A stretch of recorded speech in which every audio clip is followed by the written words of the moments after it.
Countless times, Patricia Mabuku has bundled her malaria-infected children into a canoe in a desperate bid to get them to the local clinic before the killer disease gets them. But today she is crossing the river not in haste, but in hope. Hope that recent rumours about boats full of bed nets are true.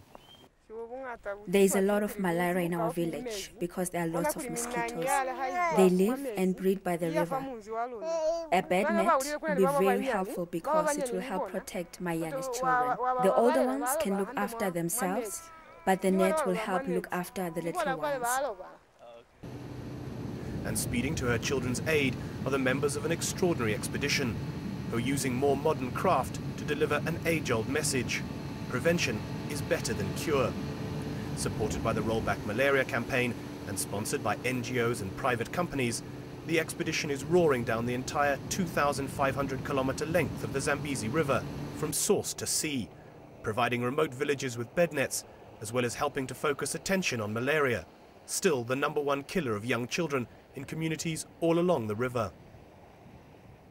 We are trying to turn this lifeline of Southern Africa into a river of life for those threatened by malaria, because this river unites 6 countries, and by traveling down this river and by highlighting the challenges and successes in fighting malaria, we hope to raise awareness both locally and internationally to finally really getting the scale up we all want to in fighting this disease. Too often this fight has been clouded by competing programs and priorities, but a clear consensus is now emerging, based on the use of insecticide-treated bed nets, indoor spraying of insecticides, and a more effective combination of drugs. A flood of new money is set to boost this ambitious strategy and hopefully lead to a sizable fall in malaria. But countries need to build better bridges between their individual programs, because as the theme of this year's Malaria Day highlights, this is a disease without borders.